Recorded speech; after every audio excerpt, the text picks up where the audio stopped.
سلامونه. نن غواړم د هاضمې نظام د یو مشکل باره کې تاسو ته معلومات درکړم چې هغه ته ګرد یا ګیسټروازوفیګل ریفلکس ډیزیز وایي. زموږ د هاضمې نظام د خولې نه شروع کیږي، بیا سره مرۍ یا ایزوفیګس دی او هغه نه بعد معده ده.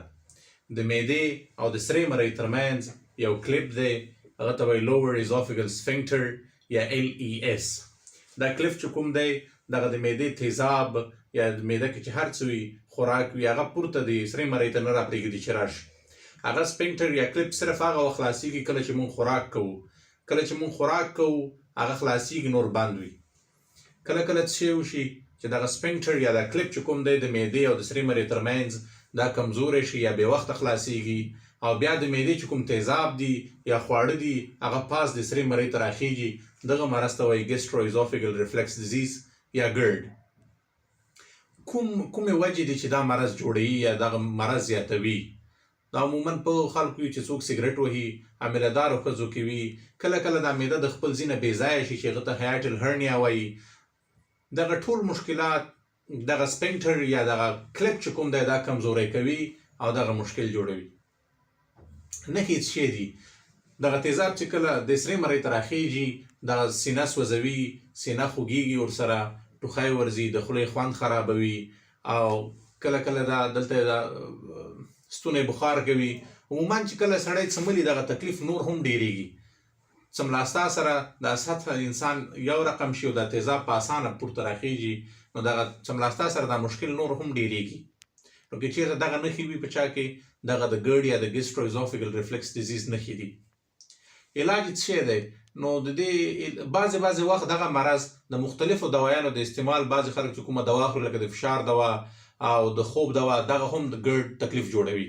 علاج یې څه دی؟ چې په خپل ژوند او خوراک کې تغییر راولئ. خپل ژوند کې مثلا تغییر داسې راولئ چې ناوخته ډوډۍ د شپې مه خورئ.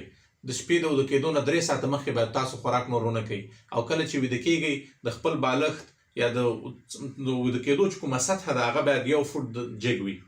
نو هغه دپاره مختلف یا بالښت خپل جګ کړئ یا خپل تخت جګ کړئ د کومې خوا ته چې ویده کېږئ او خوراک کې تغییر راولئ. مثلا ترخه خواړه، تروش خواړه، خواږه خواړه دغه شیان باید ونه خورئ. یو څوک چې سګرټ وهي هغه د سګرټ وهل بند کړي.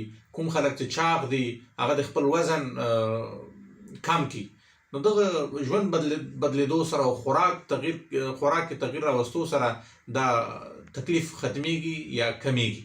که چېرته بیا هم دا تکلیف تاسو ته و د خوراک او پر ژوند کې د تغییر راوستو سره نو بیا ارومرو د معدې او ډاکټر ته ورشئ چې دوا درته ولیکي او هغه سره به انشاءالله ښه شي.